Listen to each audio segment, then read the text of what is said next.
This is Frank Eslam, Chairman and CEO of FY Investment Group and your host of DC Night Show, where we interview leading voices from business and politics that impact you, the viewer.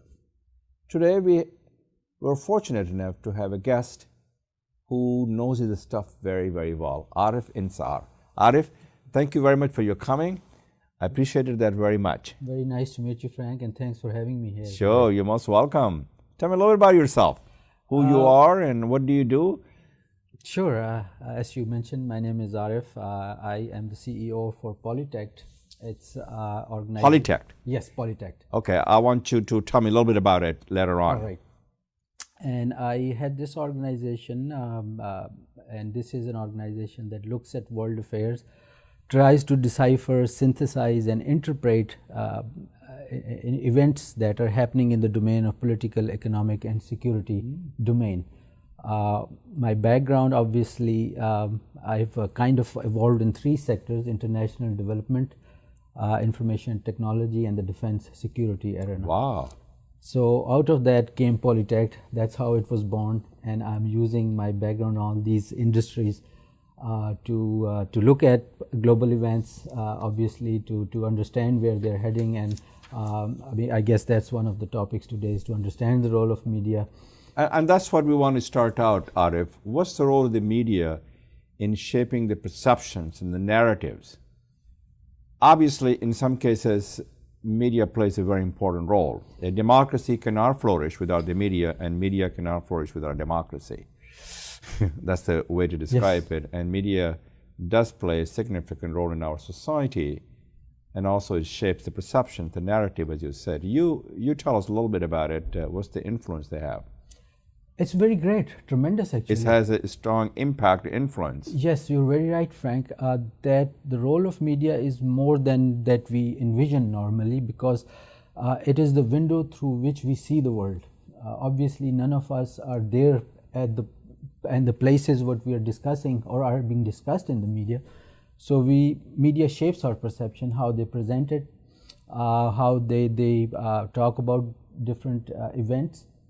It helps us understand, give meaning to different things, events that are happening around the world. And when we say media, I think this is a little bit broader, or at least I envision it to be a little broader. There is obviously the media as the 24-hour breaking news kind of cycle and the media that covers that. But then there is the intellectual centers of thinking that give meaning to those news. Those are the think tanks kind of. So there is this dynamic environment in which this happens that helps a citizen to Are they biased? That's a very difficult thing to tell. But I would say that lately... Do they present to the people unbiased opinion? They try to, but then they all have their own boxes. They have their own boxes. They have their own opinion. And we have come to see that increasingly we have the liberal media, we have the conservative media. So each one of them, and similarly with the think tanks, they all have their own. There are some progressive, there are some non-progressive, there are some conservative. You're absolutely exactly. right. So, and they have taken positions on certain policy matters. So isn't this is how the democracy flourishes and democracy grows, because it creates a common cause, because the media engagement in a political process, in some cases undermining our democracy, some cases it does not, some cases it's supposed to present unbiased opinion to the people so that the people can make up their own mind. But that's not what you think they're playing. That's not the role they're playing. Yeah, I mean, I think, and it's not just me, we are increasingly hearing voices that there's something flawed in there. Why is it happening? So there's a fundamental flaw, you're saying? I think so, and it has been now, New York Times came out with a major report, like, for example, dealing with the think tanks, that, how... You're talking about the one about the Brooking, which I think they're wrong on that one, but... and there were subsequently other, it wasn't just the Brookings, I think they talked about other think tanks as well, and it was talking about the phenomenon, not necessarily a particular think tank. You're right, you're absolutely, it's a phenomenon. You talk a little bit about the Polytect, and tell the audience what's this all about, what's your involvement is, and what does it do to serve our country in a manner that the people can be more involved, engaged, and be informed. Sure. Very good question, Frank. Obviously, when we say there is a problem, there is a challenge, there obviously has to be some way to address that. And I would say that how we go about dealing with the challenges is that, first of all, we think Polytech as sitting on top of this. There's media, there's a think tank. So Polytech is what? Is a web page? Is a what? No, it's an advisory firm. It's an advisory firm, yes, okay. Yes. So our methodology is that we are monitoring the media, what is being said. And then how do you disseminate that information to the wider public? In the form of analysis. Okay, so you analyze the information. Yes, we do risk So obviously you're not biased.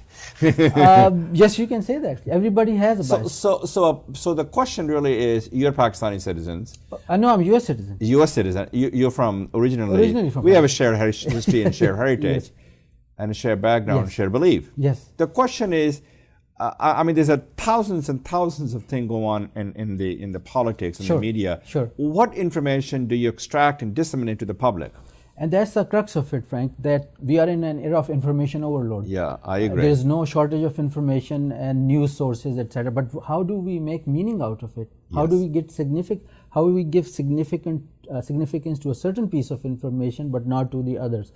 And that's where we come in and say that, okay, what is being reported, what is being said, what is not being said by the media and by think tanks, for example, and the complexity is such that it requires a multidimensional view now. So we cannot have, obviously, and that's why we have these different sources of information to decipher, synthesize, and interpret, which is different than news report. You're absolutely right. This is a great service to the public. What's your success story? Mixed baggage. Mixed bag. And as you know, with the media, that's increasingly a challenge. The major newspapers are running into the same issue because of different reasons, because of how the content is being produced, who's paying for it. It started off that Washington Post and New York Times, all of them provided content online free. But soon they realized that, hey, they have to make money to survive. And so to tell the viewer, how did they get hold of this Polytech, and what's the webpage they can go to? They can go to www.polytech.com and read the information. They can subscribe to it. Obviously, there's a page, you go and subscribe. We are in the process of moving to a new website that should be up in a month. Okay. So that's where they can get a hold of it. Okay. And read, send us email, get Sure. feedback. Sure. Yes. Sure. Wonderful. Let's shift the gear a little bit about the past 9/11. Sure. What happened to our country, and in terms of extremism, in terms of this, and what's going on with that. How is the campaign and the American media and the politician playing on this extremism, and what's going on with the U.S. election in terms of the extremism, and there are people on the other side of the aisle who's trying to, and at least working towards banning the Muslims to come into this country. This is not the America that I know of, and the values that binds us together is inclusiveness and openness and equal opportunity. And people like you and I came to this nation because the fact that there was a opportunity, economic opportunity, equal opportunity for all. Those are the values that binds us together. And those are the values and qualities in America that we should proudly and truly embrace. And I would hope that the other countries should also embrace the openness and inclusiveness of this country. And that's obviously not happening with the other candidates. What's your thoughts on all this?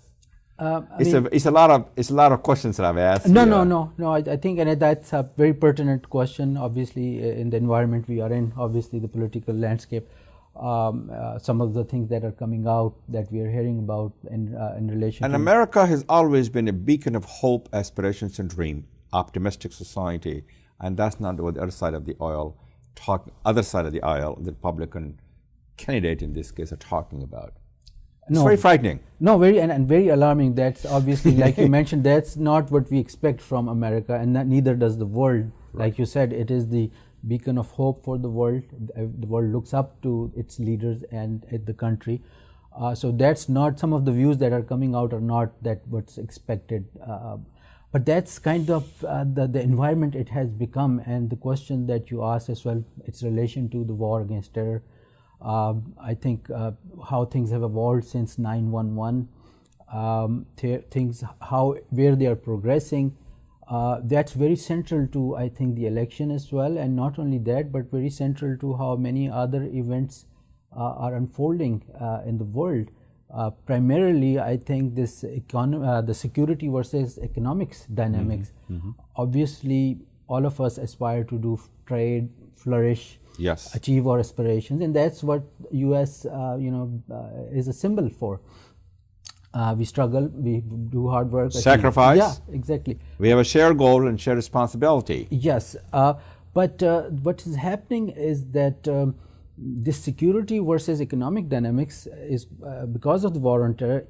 Overemphasis is going on security, for rightly so. I'm You're not saying that's absolutely, wrong, but it's causing the dynamics that we are focused on trade or economics is decreasing, or you can say they stand opposed to each other. If we increase security to such an extent that it hinders in the process of free trade or economics, then how do we achieve those aspirations? And I think that was one of the items on the G20 summit that recently happened, that what is the global cost of this war against terror? Obviously we are involved in it. It is obviously costing, to protect the homeland in our own country, trillions of dollars. Oh yes, exactly. The question that the people need to examine, and sometimes we need to examine ourselves we have a shared faith here. Islam always stood for equality, dignity, tolerance, and respect for other faith. Always. It has always been a beacon of inclusiveness. Even Prophet Muhammad, as you know, in Medina, sheltered the Jewish people. It's something that we should be proud of, Sure. who we are. Yes. On the other hand, it's the Islamic extremists, and which is the global cause, which is costing trillions and billions. And now you can sit here and talk about how much, not just the money, the life, the prestige, the power, the many things involved here. But it's the ISIS, in some cases, have hijacked the Islamic faith. They have a hatred in their heart. In some cases, the thugs and the criminals. They have no right to hijack Islamic faith. So obviously there's a lot of, it's a very complicated issue over here. This is not a simple, we can sit here and go on and on. Until the cow comes home, we can talk about who created it, what happened, and we can blame others. But we need to examine the Muslim people need to examine themselves in the Middle East country, which is where, and in some cases in Pakistan, the Taliban, what's going on with them. Why are they killing, and the Muslim has been the victim of the Islamic extremism more than any other faith. What made them to do what they're doing? I mean, obviously we are studying all of this. I just attended a conference on countering violent extremism. It was with the National Academy of Sciences in DC, and those people are really deep into it, are studying those why questions and what can we do. Obviously, I think, to my mind and our assessment and study, there is a process of change going on, which is always going on, and the Islamic world is going through it as well. The West is going through it, and US is presently going through it as well. How we adapt to that change is key. Different societies, different nations, they formulate their own approaches to the change that's underway. Muslims in different parts of the world, they adapted their own way and are still adopting. Governing, that was the other problem that probably gave rise to the phenomenon that we are seeing, that those countries were not properly governed, probably still are not in many parts of the world. So do you think that the dictatorship played an important role, where the people didn't have the voice? Partly, yeah. I mean, that's true. The education, that's another. Education. Yes. Poverty, that's another big player, that the rulers have to be sincere to their people, and that social contract has to be fulfilled to as much as possible, and not to just for the sake of survival of their own regimes, and that's caused a big problem overall. Obviously, we are just talking about the recent history, but then it depends how far we go back.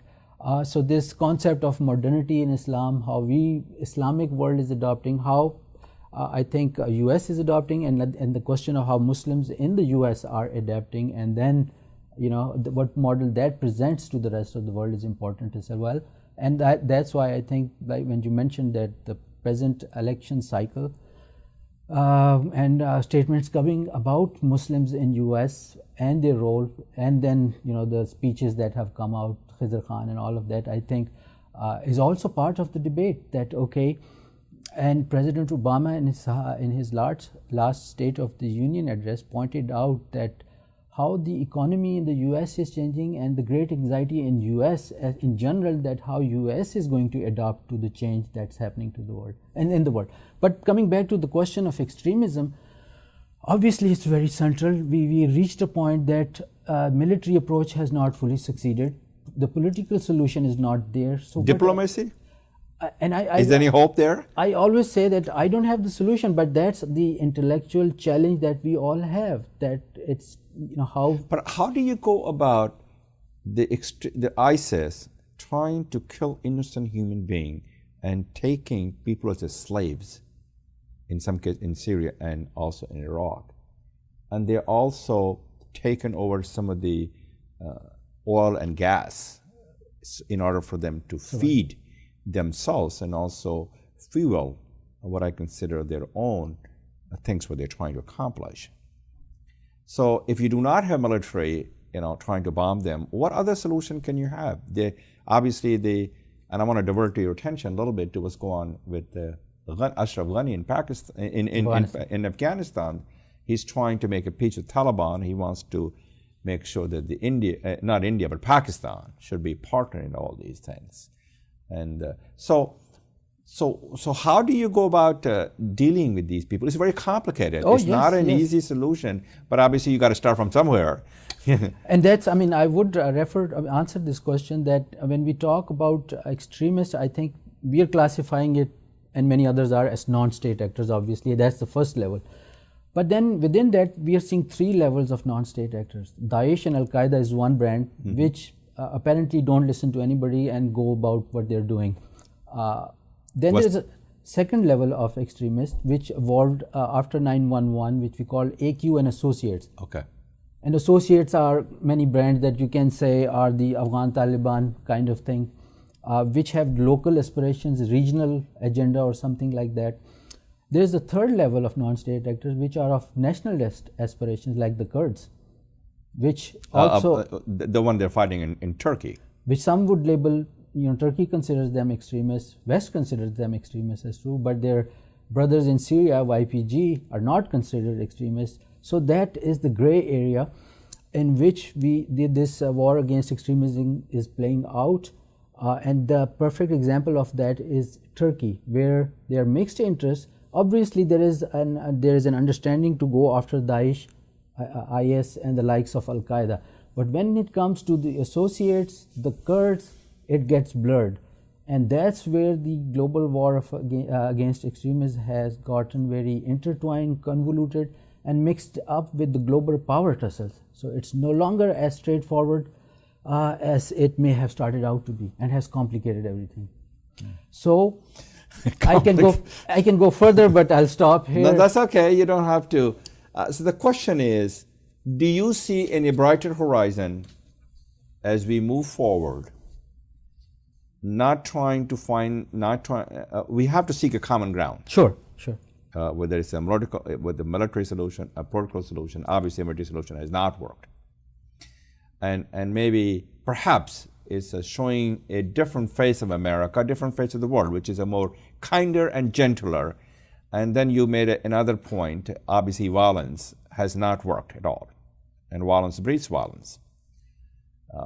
On the other hand, the people on the ISIS and other people and Taliban, they do not understand anything except do you think they understand the diplomacy and the political and beside the military power, that they can come together and say, we need to work together. This is our country.